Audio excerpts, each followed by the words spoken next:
D'assister à la première demi-finale d'un tournoi.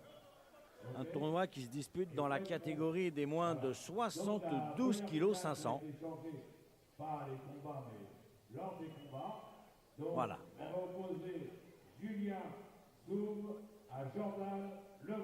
Voilà, ça c'est la première demi-finale. Elle va opposer, comme vient de nous le dire Daniel Alouche, Julien Souve à Jordan Levrat. Jordan Levrat, pour la petite anecdote, il a été prévenu au pied levé. D'accord. C'est jamais évident, mais ça arrive. Ça arrive et il faut être prêt à toute alternative quand on pratique ce sport. Mais en général, c'est des garçons qui restent constamment dans l'entraînement toute l'année, donc ils sont plus ou moins prêts à répondre présent si on les appelle. Ça nous est déjà beaucoup arrivé à nous aussi à l'époque. Vous avez déjà été plaigné au pied levé quand même? Plus d'une fois. Alors c'est un tournoi quand même, pour la petite histoire, qui se déroulera dans les règles du K1 Rose. C'est une soirée mixte, l'explosion Fat Night. On va passer du Muay Thai au K1, du K1 au Muay Thai, pour notre plus grand plaisir. C'est bien, il y en aura pour tout le monde là, tout le monde va être content. Voilà, ça c'est donc Julien Souve. Il a 20 ans, on va écouter son palmarès. 78, 73 kilos, 17 combats, 14 victoires, Jordan Levrat. Alors c'est vrai qu'on a accordé ces 500 grammes de trop à Jordan Levrat, mais comme je vous le disais, il a été prévenu au pied levé, donc entre 72, 500 et 73, on n'avait quand même pas eu demander de sauter à la corde. Ouais, surtout que... En y allant prévenu, on va dire, 2 jours avant. Oui, bien sûr, et puis c'est la moindre des choses quand même. Il ne veut pas vraiment faire attention à son poids, et s'il arrive à 500 grammes, c'est vraiment pas énorme. Ah bah, ça reste une bonne tolérance. Allez, Levrat, c'est Jordan Levrat, c'est donc la première demi-finale. La demi-finale du tournoi de K1 Explosion Fat Night. Souvent, de se retrouver dans ce cas de figure là, d'être prévenu au pied levé, on monte avec beaucoup moins de pression, on peut se lâcher un peu plus, on se dit bon bah si je t'ai amené à échouer, ben on va dire que j'étais. Vous savez, pour la petite anecdote, moi je me souviens d'un combat, je vais faire très vite, de Jérôme Le Banner, qui n'était pas prévu, et c'était Mark Hunt, je crois, qui devait boxer contre Don Fry. Et Mark Hunt, bon, pour des raisons qu'il regarde, était forfait. Et ils ont prévenu Jérôme, mais vraiment au pied levé. Il est arrivé, écoutez, à Tokyo le jour même du combat. Je ne sais pas si vous avez dû le voir ce match. Oui, bien sûr. Il est arrivé le jour même du combat, il est reparti le lendemain. Il a mis KO Don Fry, je crois, en 30 ou 40 secondes. Exactement. Un truc de fou. Et comme vous le disiez, des fois, quand on est prêt, on est prêt. Voilà, il y avait quand même 12 heures de vol, 8 heures de décalage. Allez, on va attaquer la première reprise. Première demi-finale du tournoi des moins de 72 kg 500 dans les règles du K1 Rules. Julien Souve contre Jordan Levrat. Julien Souve, il a les gants rouges. Et Jordan Levrat, forcément, les gants bleus. Et là, ça va aller très très vite. On est dans une catégorie reine, on peut dire. 72-500. Il y a de la puissance, il y a de l'explosivité, il y a de la rapidité. Et l'envoi, il y a de l'engagement. Tout de suite. Faut pas perdre de temps. C'est un tournoi, si on veut être propulsé en finale, faut pas perdre de premier round. C'est clair, c'est clair. Et puis bon, sur les formules de 3 rounds, je le répéterai jamais assez, il faut vraiment démarrer le combat au premier comme si c'était déjà le deuxième. C'est ça, ouais. Là, on le voit, des kickboxeurs aguerris. Il y a du métier, malgré leur jeune âge. Ils travaillent très bien, rapide. Coup de genou direct. Car là, bien évidemment, dans les règles du K1, pas de clinch, pas de coup de coude, pas de saisie. On a le droit uniquement au coup de genou direct. Donc ça rend le combat beaucoup plus actif et il y a moins de temps mort. Là, ils sont plusieurs coups. Voilà, les boxeurs qui doivent rester face à face à distance, là ça demande une activité beaucoup plus importante. Monsieur, s'il vous plaît. Assis. On voit Jordan qui a pris le centre du ring et qui est un peu plus actif que son adversaire. Il va de l'avant. J'aime ces boxeurs qui s'installent vraiment au centre et qui prennent la mesure tout de suite. Voilà, bon retrait du buste, c'est très bon. La remise, ça aurait été parfait. C'est peut-être pas la bonne distance. Ouais. Il y a des enchaînements. Pied, point, low kick, ça gauche, part. Low kick, c'est vraiment la technique qu'il faut vraiment mettre en avant. Voilà. Coup de genou direct. Oh, ça va vite, ça débite. Là, très bien, là, ce que vient de faire Julien Souve. deux très bons uppercuts là qui sont rentrés à gauche et à droite. Ça n'a pas l'air de vouloir stopper Jordan Levra. Hein.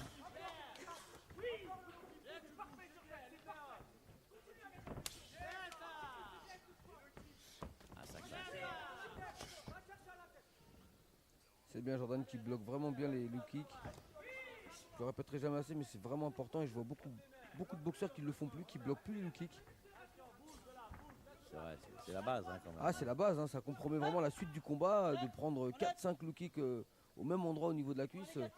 Après, la jambe, c'est fini, elle est tétanisée, c'est plus objectif, quoi. On est bien d'accord. Donc je le répète tous les soirs dans ma salle, dans ma team, là, je leur demande vraiment de toujours bloquer les lignes basses, c'est vraiment le plus important. Il fait de belles choses, Julien Sou, mais en face, il a un rock. Hein, la personne de Jordan Levra, vraiment, il est solide sur ses appuis. Alors, je dirais, ça débite peut-être un peu plus du côté de Julien Souve, mais alors par contre, ça frappe. Ça frappe très fort du côté de Levra, et il avance constamment. Un style un peu similaire, une boxe un peu identique des deux, là, c'est très bien. La rapidité avec les poings, qui remise bien avec les jambes. Donc on voit qu'il y a vraiment cette liaison pied-point. Voilà. Ah, on sent quand même hein, beaucoup plus de puissance hein, du côté de Jordan Levra. Fin de la première reprise. Votre sentiment sur ce premier round, Kamel? On va dire que Jordan a été un peu plus actif sur les premiers enchaînements. Mais Julien est revenu, il est resté, il a fait ses petits enchaînements, sur notamment son gauche-droite, uppercut gauche et uppercut droit qui était juste très très bien réalisé. Voilà. On le voit d'ailleurs. Hein. Exactement. Un peu plus précis du côté de Julien quand même, au niveau de l'anglaise. Un petit peu du Kamel Jamel là, hein, Ouais, j'aime ça, dans les j'aime. enchaînements. Hein. Je me retrouve un peu là, C'est vrai. Surtout ce crochet gauche low kick là, c'est vraiment une technique que j'affectionnais beaucoup. D'ailleurs, c'est vrai, moi je vous ai souvent posé la question. Vous combattiez très souvent en boxe taille, en muay thai, et moi je vous trouvais vraiment, vous aviez le profil pour encore beaucoup plus briller dans les règles du kickboxing, non? Bah, disons qu'on a eu un moment, on a rencontré un moment dans la boxe taille à cette époque-là avec Sami Kepchi, une difficulté à pouvoir pratiquer le muay à cause de différentes raisons au niveau fédération. Et on est obligé de faire du kick. Donc pendant beaucoup d'années, on a fait beaucoup de kickboxing. Je vous trouvais bien en kick, moi. Hein. Et puis bon, mon parcours en boxe anglaise, avec Oui. mes 9 combats pro en anglaise, Quand même. là, ça suit aussi, quoi. Allez, on va attaquer la deuxième reprise. Ça redémarre pareil, on a Jordan qui avance, voilà, mais là... Donc je vous le rappelle, hein, c'est quand même la première demi-finale hein, du tournoi K1 Rules Explosion Fight Night. Dans la tout cas, catégorie des 72-500. il ne s'économise pas, il ne pense pas à la finale. C'est bien dans un sens parce que on voit une demi-finale qui est vachement engagée. Alors on voit les coups partent avec toute la puissance. Hein. Ça frappe, hein. Ça frappe.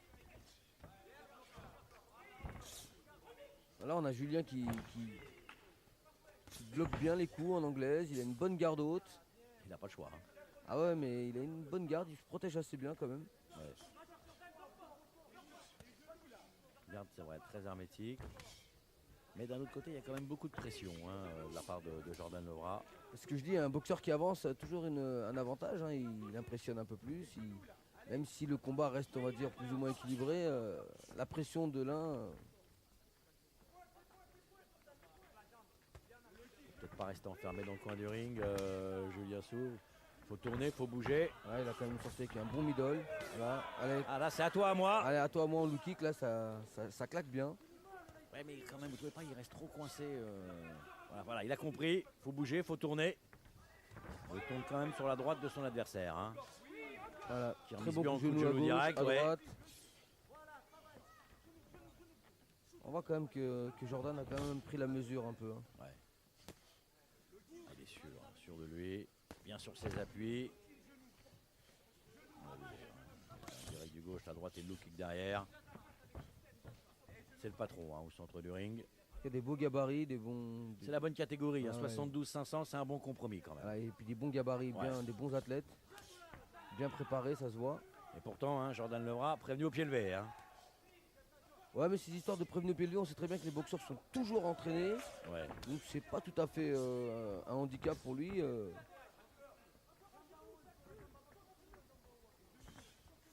Ah, encore une fois, il se laisse enfermer. Julien Un Souve. super crochet là. Ah, il avance. Hein. Il met beaucoup de pression. L'uppercut Ouais, là, là, de Levra. là, le travail commence à payer. On voit un peu là, son adversaire qui accuse un peu le coup là. Il n'a pas le choix. Hein.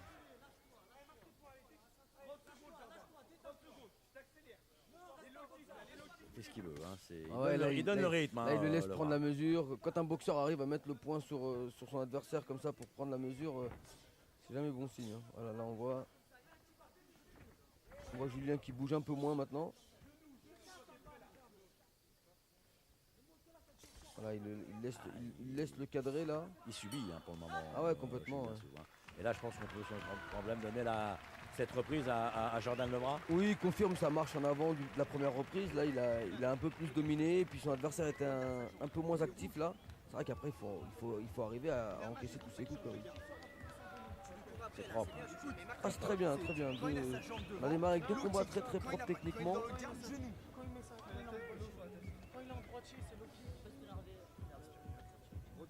On voit vraiment dominateur. Jordan Levra. Sur cette deuxième reprise, il a fait la différence, clairement. Ça demande un gros effort, mais jette-la la jambe arrière. Pas en haut du crâne, elle peut sonner, elle peut choquer. D'accord?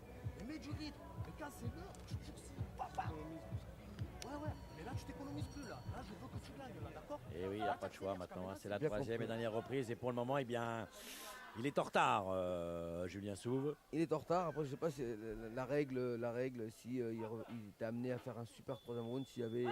Troisième et L'extra dernière round. reprise.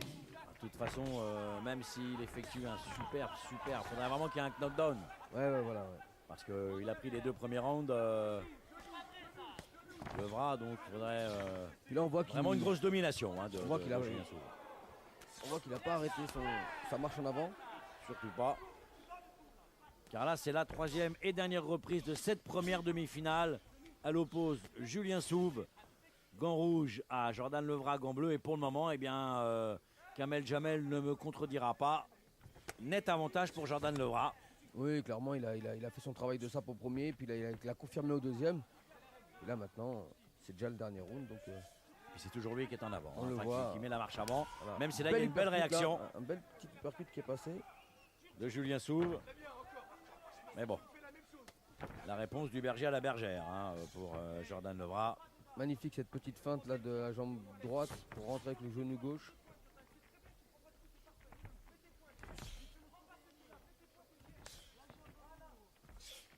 Il en Voilà, fasse beaucoup plus, ça esquive, Julien voilà. Souve, hein, s'il veut espérer l'emporter quand même. Hein. On le voit qu'il pas mal le middle, mais on voit Ouais, qu'il mais- cherche vraiment son souffle. Là, il est.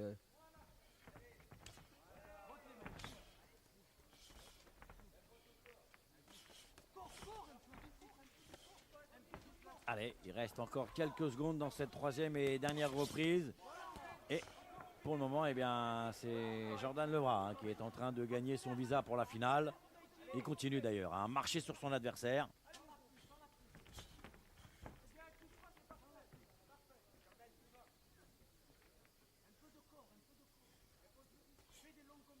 Allez, faut y aller, Julien Souve. Ça va être difficile maintenant. Voilà, là, il sent qu'il doit accélérer un peu. Bah, des fois, c'est souvent un peu tard cette réaction, mais il a en face de lui quand même ce Jordan là qui reste vraiment au centre du ring. Et puis Il est pour pas moi, mal, hein. c'est Ouais, ouais. Non, puis bon, il est dominateur. Pour moi, en Il soi, est c'est déjà premier un point que de dominer le centre du ring et d'avancer sur son adversaire. Ah, super coup de genou là. Voilà, ça bloque. Remis genou, là c'est clair que on voit toutes les techniques là, c'est assez agréable pour nous. Allez, on va bientôt arriver au terme de cette première demi-finale et tout de suite derrière, il y aura la deuxième et dont un combattant que vous connaissez très bien puisque cette deuxième demi-finale opposera Michael Lallemand à Wilfried Martin et normalement, eh bien, celui qui doit sortir vainqueur de cette première demi-finale devrait, alors à moins de grosse surprise maintenant, il n'y en aura pas d'ailleurs, bah, ça devrait être Jordan Levra, on va attendre la décision des juges.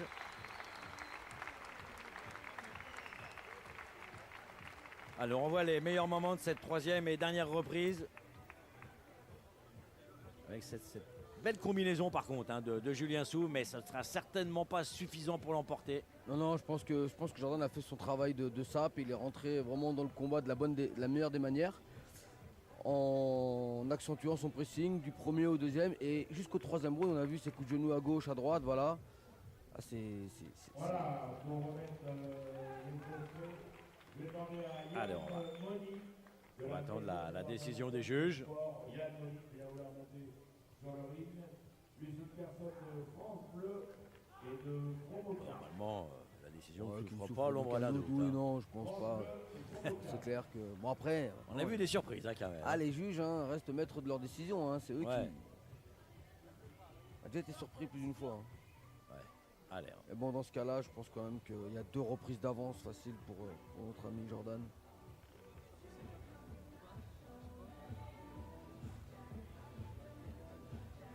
en tout cas, très belle première demi-finale, hein, quand même. Oui, On a oui, vraiment propre, assisté à hein, une, très belle rencontre. Je suis surpris là d'avoir déjà 2 combats qui nous ont déjà étalé pas mal de Et donc, techniques intéressantes du moins.